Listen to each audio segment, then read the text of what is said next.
Este es un tema de la serie de sermones de la Iglesia Adventista Central de Los Ángeles. Disfrútelo.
Sin duda, la manera como Dios trabaja es de bendición.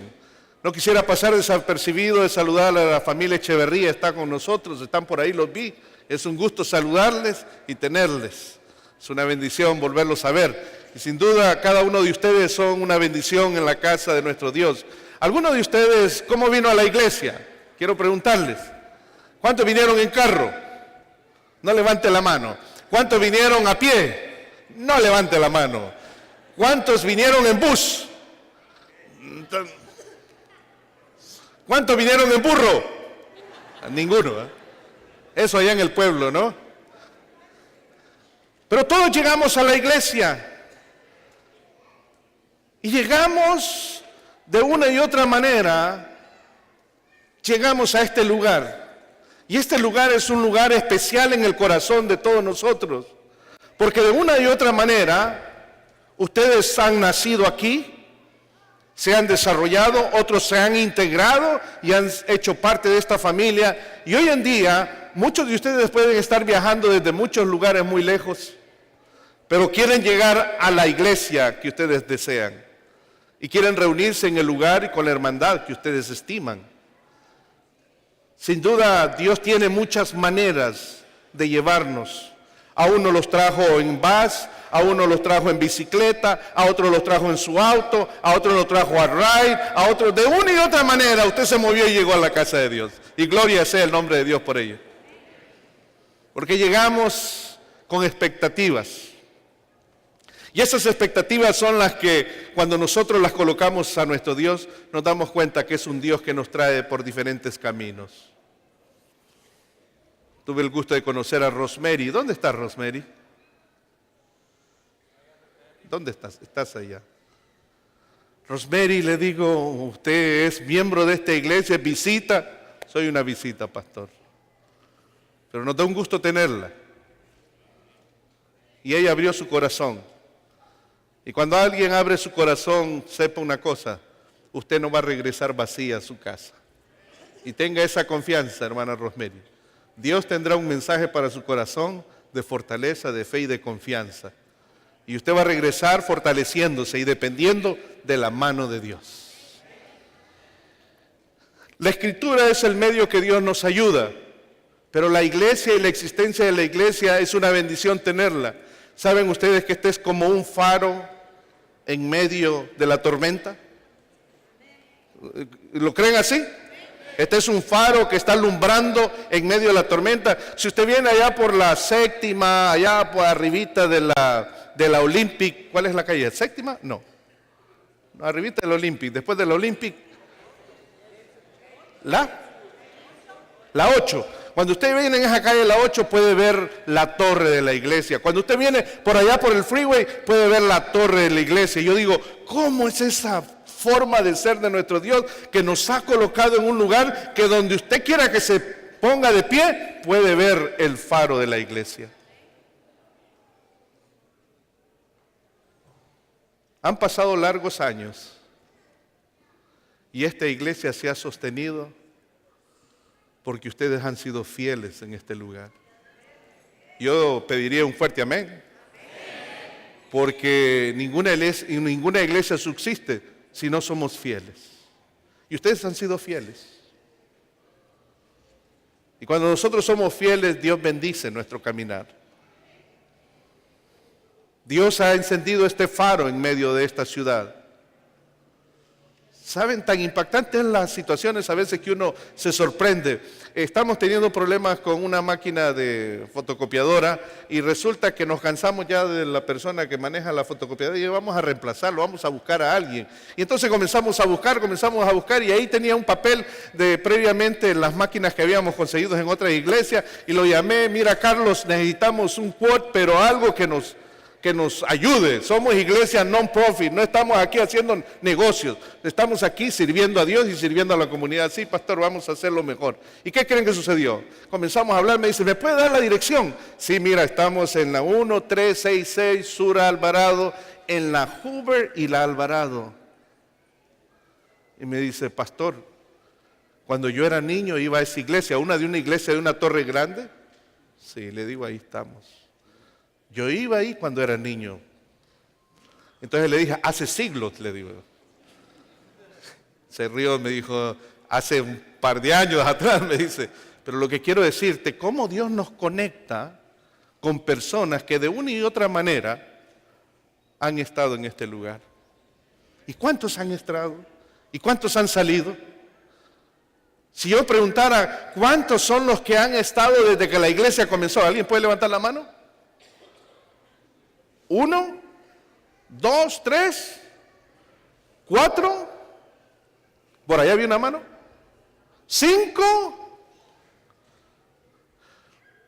los otros 1095, 1100 y algo,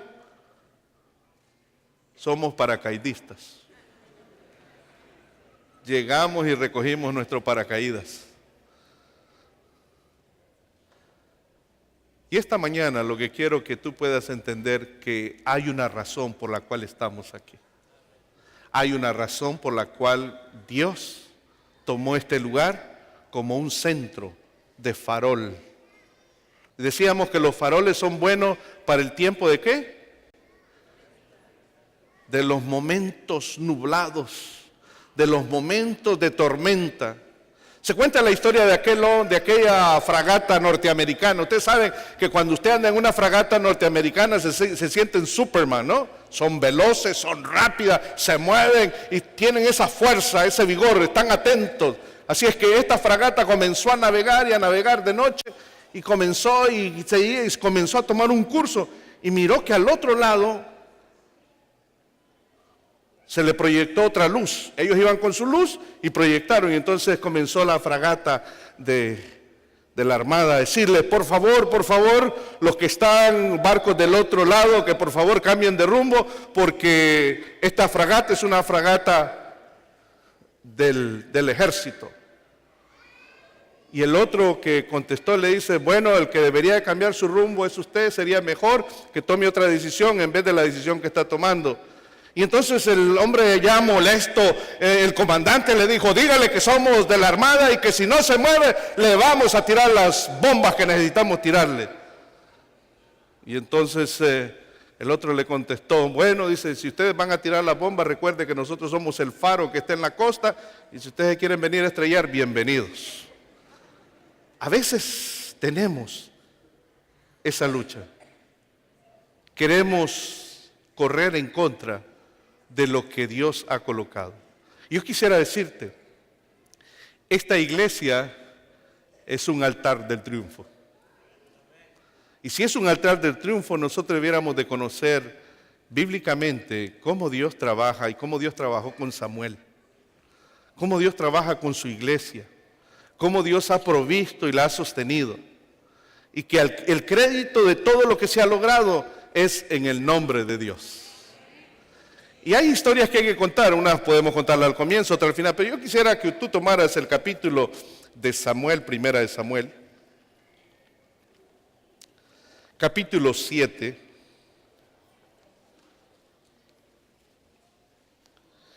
el versículo 12,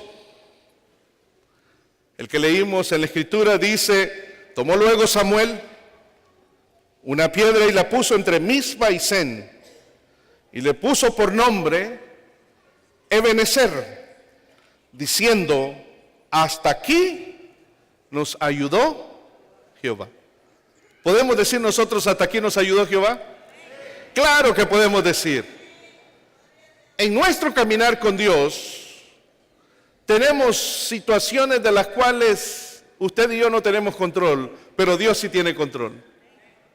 Y aquí encontramos una expresión en un momento en el cual Samuel está reafirmando lo que Dios deseaba hacer con su pueblo. En el capítulo 7, el versículo 1, nos vamos a dar cuenta de un suceso que ellos estaban viviendo. Dice el capítulo 7, verso 1, vinieron los de Kiriat Jearim y llevaron el arca de Jehová y la pusieron en casa de Abinadab, situada en el collado, y santificaron a Eleazar, su hijo, para que guardase el arca de Jehová. El arca de Jehová había sido tomada por los filisteos.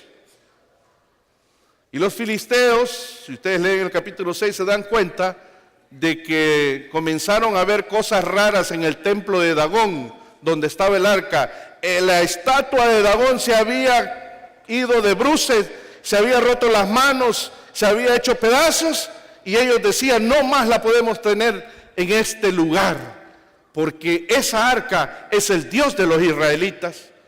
Y decidieron regresarla, y la dejaron ahí tiradita en un lugar. Y lo interesante es que esta arca no fue llevada al templo, sino que la llevaron a la casa de una persona de la tribu.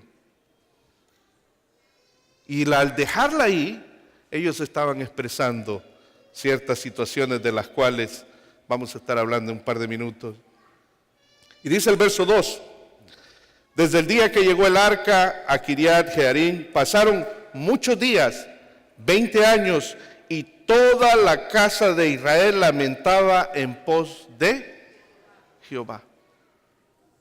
Habían pasado 20 años y la arca seguía ¿dónde? En la casa de la persona que la habían dejado. Es interesante que cuando tú comienzas a analizar el capítulo 3 y saltas al capítulo 4 y te das un análisis y llegas al capítulo 7, desde el capítulo 4, versículo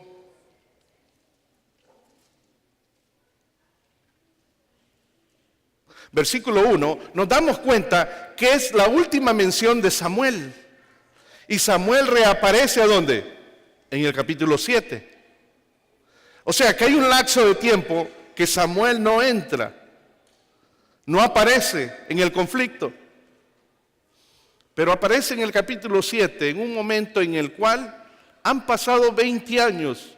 Y durante esos 20 años, ¿qué creen que había sucedido con el pueblo de Israel? Se había corrompido, se habían olvidado de Dios. Y ahora Samuel trata de ayudarles. Y aparece Samuel. Y habló Samuel a toda la casa de Israel diciendo, si de todo vuestro corazón os volvéis a Jehová, quitad los dioses ajenos.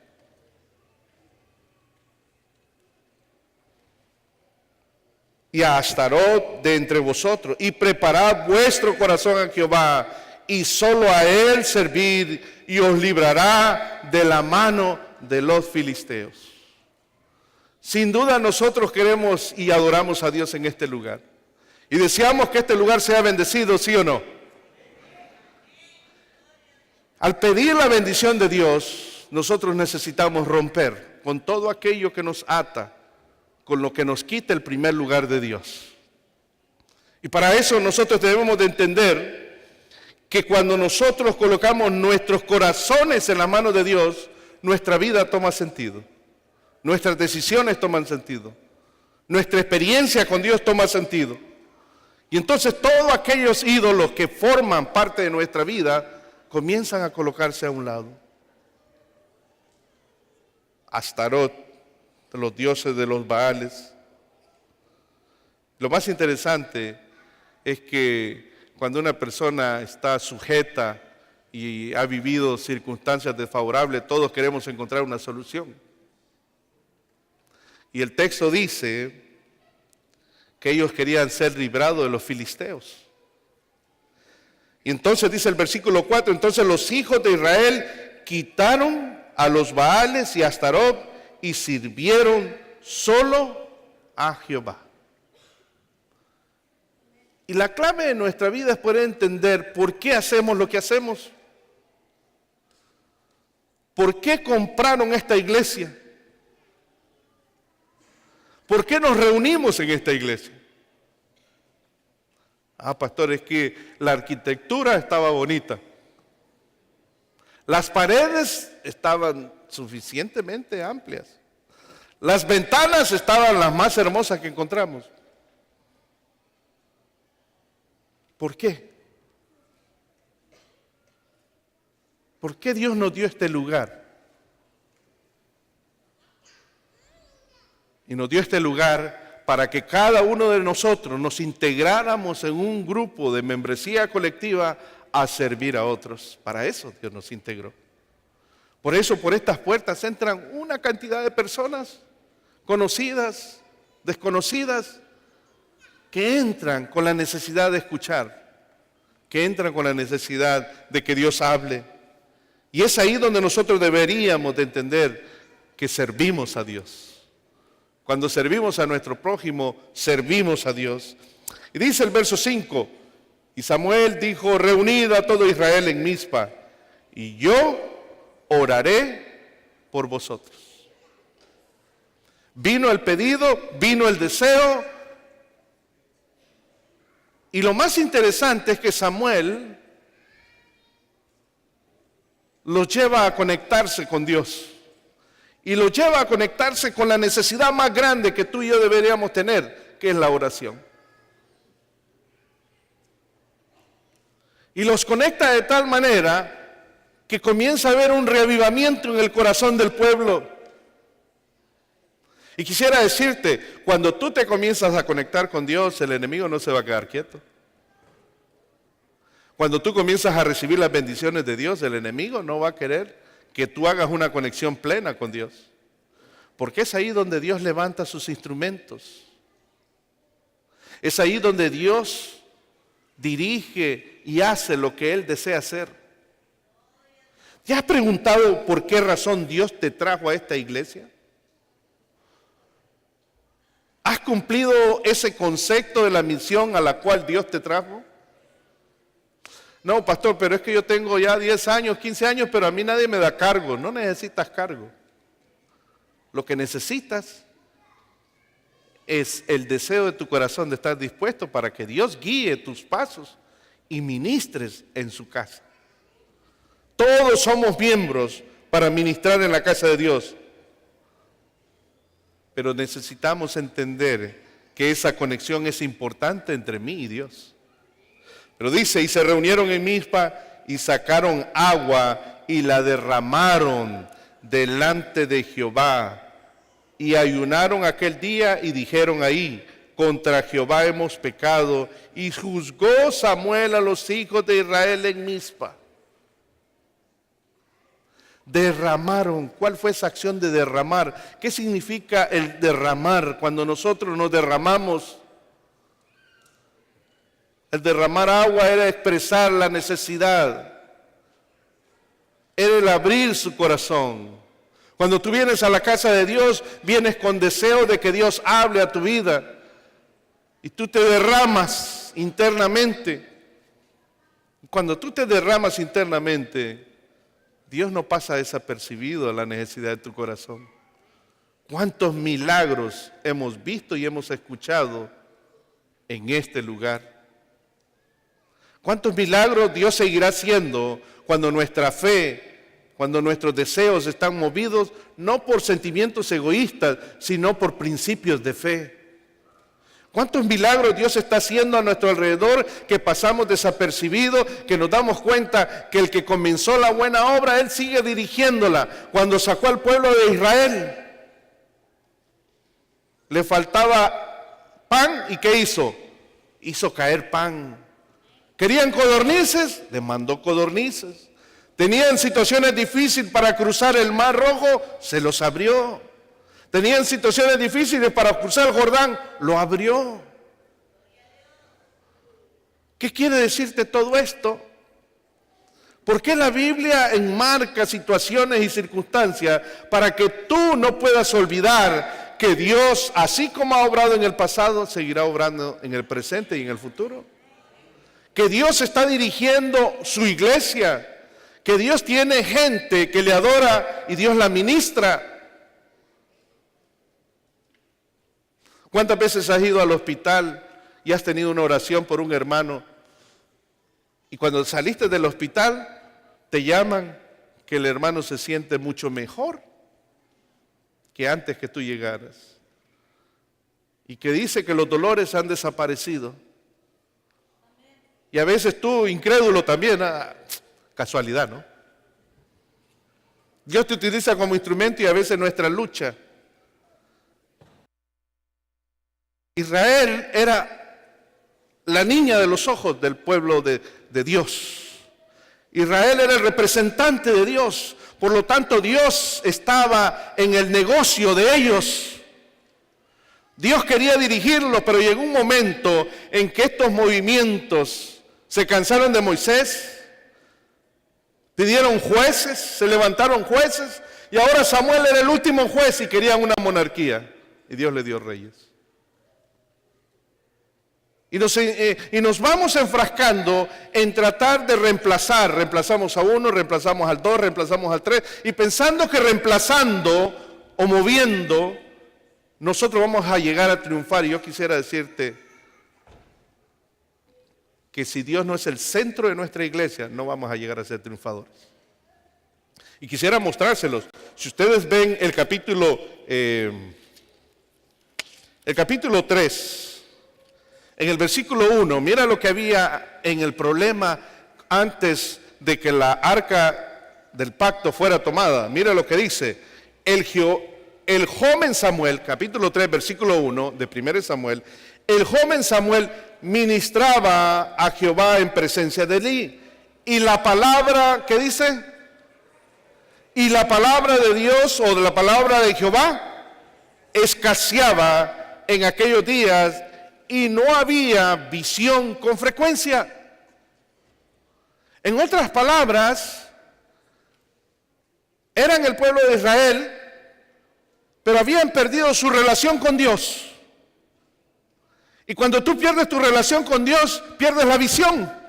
Y cuando tú pierdes la visión, ¿has andado sin anteojos cuando tienes que usar anteojos? Veo el montón de gente, pero si usted me da un billete diciendo, creo que lo voy a ver. No creo que lo vea. Si usted me lo muestra de ahí, no le puedo decir que cuánto es. Pero si me pongo los lentes, lo voy a ver claro. El desconectarnos de la comunión con Dios, perdemos la visión de nuestra vida.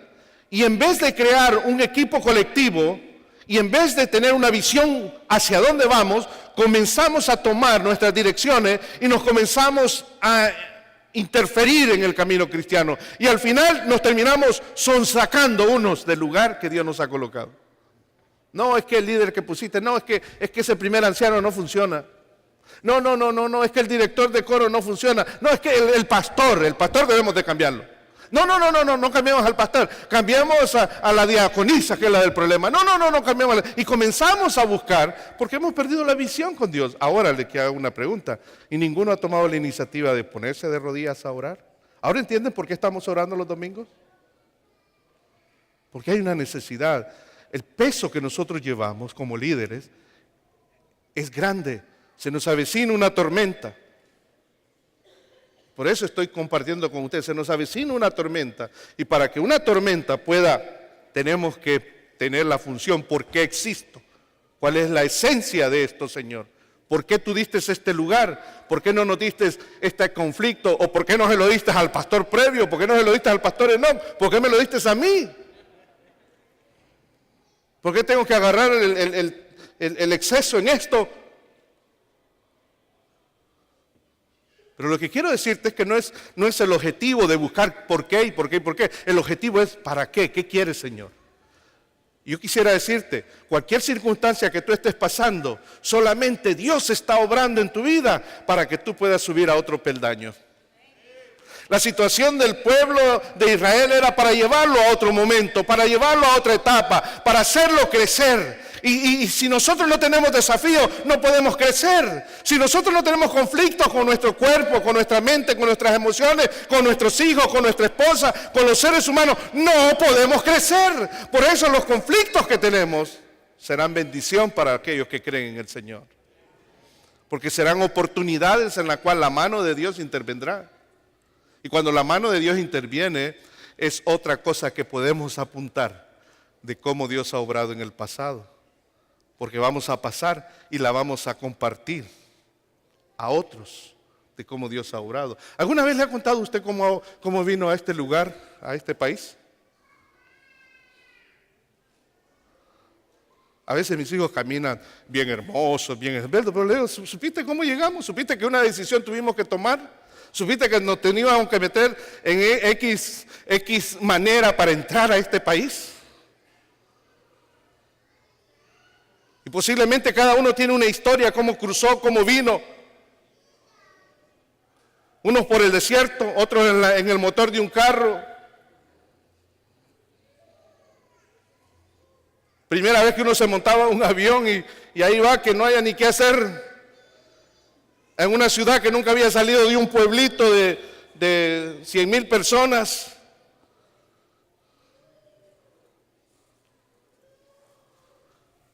comenzamos a tomar decisiones y esas decisiones nos llevan a alcanzar. Y hoy Dios nos dio la oportunidad de llegar a este lugar. Y hoy Dios nos dio la oportunidad de prepararnos. Hoy Dios nos dio la oportunidad de alcanzar. Pero ahora ya estamos relax. Y cuando estamos relax, ahí comienzan los problemas. El pueblo de Israel estaba relax. Josué había alcanzado y la cosa estaba para poner hamacas en todas las casas. Y todos estaban meciendo.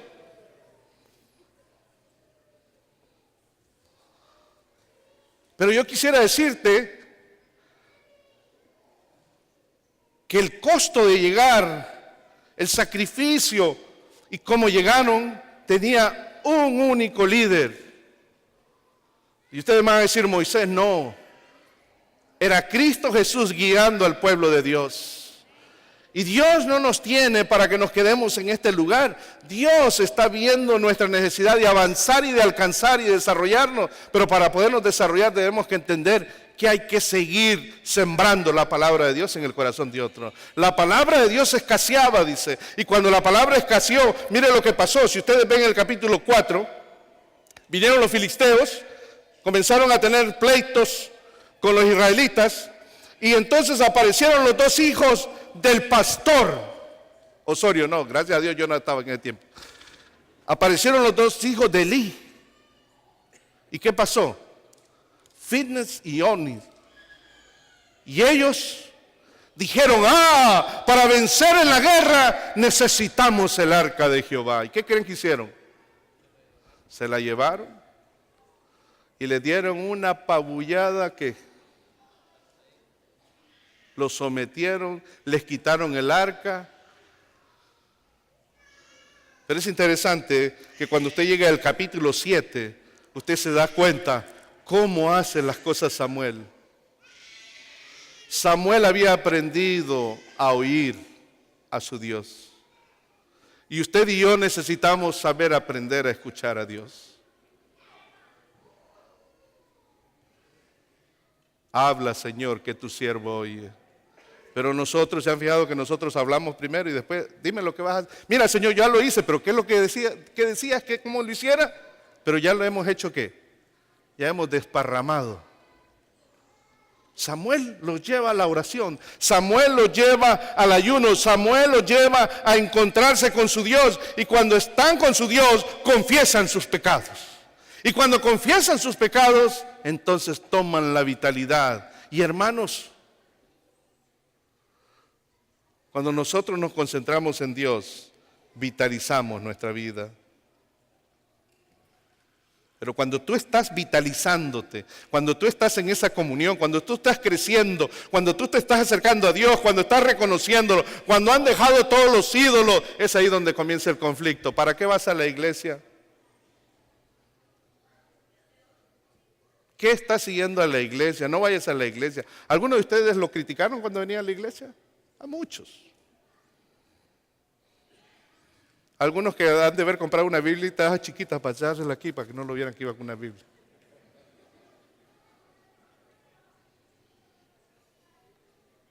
Satanás es astuto. Cuando tú comienzas a adorar a Dios, cuando este hombre los llevó hacia la cima y los colocó ahí en Mizpa, y aquí vamos a orar y aquí vamos a presentarnos delante de Dios, ¿qué creen que hicieron los filisteos? ¿Qué creen que hicieron los filisteos? Se comenzaron a reír de ellos. Mira lo que dice el verso 7. Cuando oyeron los filisteos que los hijos de Israel estaban reunidos en Mizpa, subieron los príncipes de los filisteos contra Israel. En otras palabras, cuando tú tienes un conflicto y estás en una comunión con Dios, sabes que el enemigo va a tratar de atemorizarte. Escúchame bien. Va a tratar de atemorizar. Va a tratar de quitar la palabra de Dios de tu corazón. Va a comenzar a crear duda en tu vida. Vas a comenzar a tener entre dos pensamientos. ¿Lo hará Dios? ¿No lo hará Dios? ¿Lo hará Dios? ¿No lo hará Dios? ¿Lo hará Dios? ¿No lo hará Dios? ¿Lo hará Dios? ¿No lo hará Dios? No lo escuches. Cántale a Dios. Si te mandó a worship, a cantar, cántale a Dios. Y cuando tú les comienzas a cantar, tú le estás dando el lugar al Señor sobre todas las cosas. Sabían que los filisteos estaban cerca, pero cuando el pueblo de Dios se reúne a orar y a buscar una comunión con Él, Dios se encarga de lo que está alrededor. Dios ordena lo que está desordenado. Entonces dijeron, miren algo interesante, el verso 8 nos afirma cómo habían cambiado su forma de pensar. Primero, habían sido influenciados por los dos hijos del sacerdote, del sumo sacerdote, y habían ido en busca del arca, y ahora le dicen a Samuel, no le dicen vete a buscar el arca, Samuel, sino que le dice no ceses, ¿de qué? De orar. Y hermanos, ahí hay una clave en nuestra vida. A veces nosotros nos damos por vencidos, nos avisan que papá está enfermo, nos avisan que mamá está enfermo, y nosotros comenzamos a lamentarnos. Si nos avisan que alguien está enfermo, la palabra de Dios dice que oremos por ellos, ¿no? Mientras ellos tienen vida, ¿qué debemos de hacer? Orar sin cesar. Y que Dios manifieste su poder, ya sea favorable o desfavorable, pero Dios tendrá su manera de hacer las cosas. Así es que ellos se van al campo de batalla y ¿qué creen que sucede? Piden que ellos van a ir a pelear, pero que no cese Samuel el clamor de Jehová. Y hermanos, la existencia de esta iglesia ha sido porque siempre ha habido un grupo que ha estado orando. Porque si no ha habido un grupo que está orando, ya esto hubiera sido terminado, ya esta iglesia hubiera salido. Pero aún en esta iglesia, Dios sigue obrando, Dios sigue dirigiendo, Dios sigue manifestando, Dios sigue haciendo. Pero yo tengo que entender que Dios tiene el control de toda la existencia de mi ser. Que el señorío que yo tengo no es mío, el señorío que yo tengo le pertenece a Dios. Que tus recursos y tus fuerzas le pertenecen a Dios. Que todo lo que tú eres le pertenece a Dios. Y si todo le pertenece a Dios, entonces este lugar será un altar del triunfo. Será un Ebenezer. Porque hasta aquí Dios nos ha ayudado. Hasta aquí Dios ha manifestado su poder.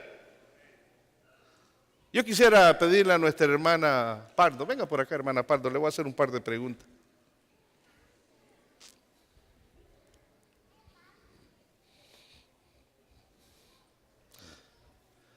Ya que nuestra hermana Pardo tiene, no quisiera decir siglos, años nada más. Tiene varios días de estar en esta iglesia. Hermana Pardo, una preguntita. Cuando comenzó esta iglesia, ¿con cuántos comenzaron? Pues allá no éramos en el grupo muchos. donde estaban anteriormente. En el grupo antes, pues la iglesia no se llenaba, no me recuerdo el grupo que teníamos, pero fue avanzando, fue creciendo, estábamos en la Valera. Pero más o menos ¿cuántos eran? Como unos 300, pastor. 300. Y de ahí vinieron hacia esta iglesia. ¿Qué En sucedió en aquella iglesia? Estaba el pastor Sepúlveda, se movió y nos mandaron al pastor Alba. Y el pastor Alba invitó a la congregación, dijo, hermanos, no se han cansado de estar rentando esta iglesia. Creo que es tiempo de movernos a otro lugar, pero un lugar que sea nuestro. ¿Y sabe cuál fue la visión del pastor Alba? Dice, hermanos, lo primero que vamos a hacer, vamos a presentar una cantata. Y se presentó esa cantata. Recuerdo que fue la historia de cuando el pueblo de Egipto fue sacado por Moisés. Pero no lo hizo él solo, hermanos. El pastor dijo, hermanos, yo necesito toda la iglesia. Y cada miembro se le va a entregar 20 boletos. Y cada miembro va a vender esos boletos. ¿Y esos boletos eran para ir al cine o para...? No, para ir a la cantata. Okay. Y pastor, ese lugar se rentó un lugar donde había un cine, que ya no era un cine. Y ese lugar se llenó, hermanos.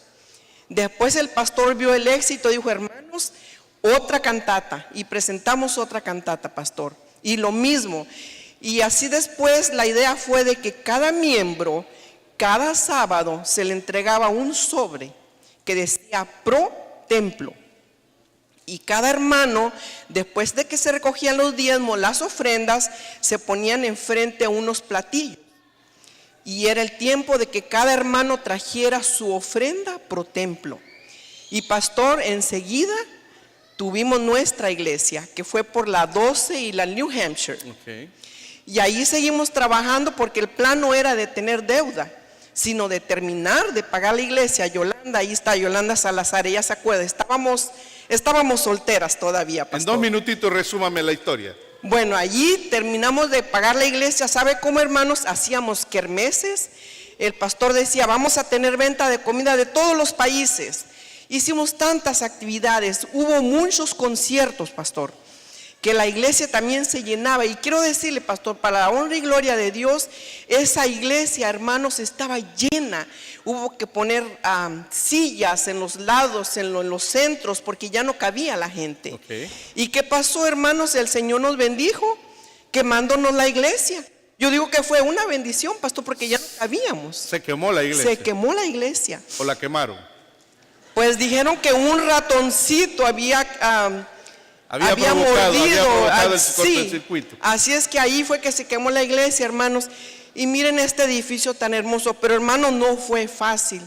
Tuvimos que peregrinar mucho hasta que encontramos esta iglesia. Lupita después vino a la historia. También Lupita ahí estuvo trabajando. Yolanda, que yo no veo muchos hermanos en ese tiempo. Quiero ver cuántos hermanos están de cuando la iglesia se nos quemó. Ya levantaron algunos la mano, ya levantaron algunos. Ahí está nuestra hermana. Mirna, una niñita. Era una niña, ¿verdad? Una niña. Ella participó también en esa cantata porque también usamos niños.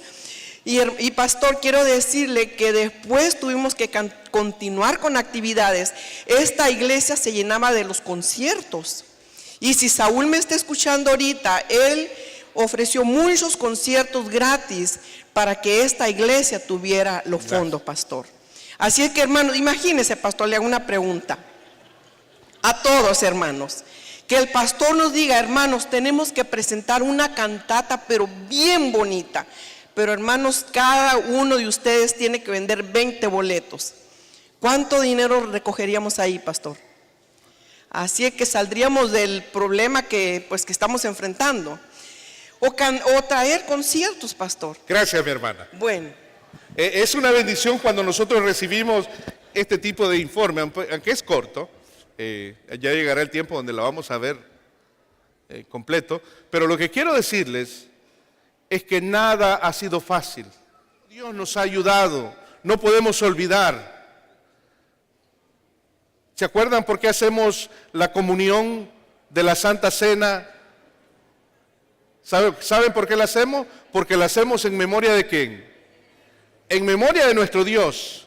Si la hacemos en memoria de nuestro Dios, es para recordar el sacrificio de Jesús.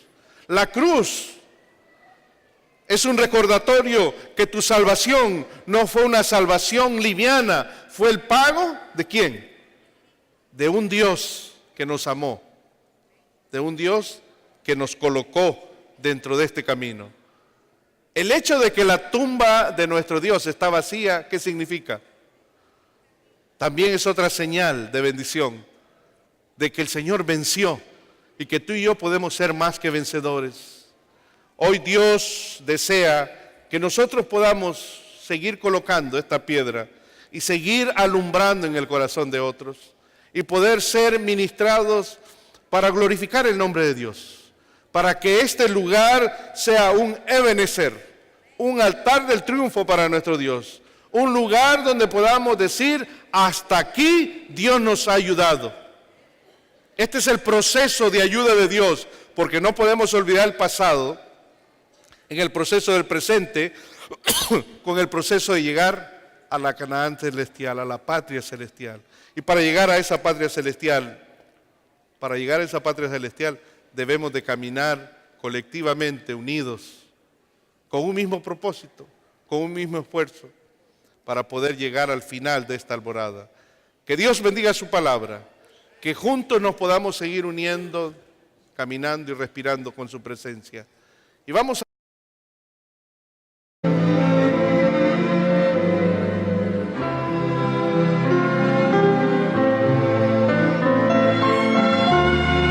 Esperamos que este tema haya sido de bendición en su vida. Gracias por su apoyo a la Iglesia Adventista Central de Los Ángeles.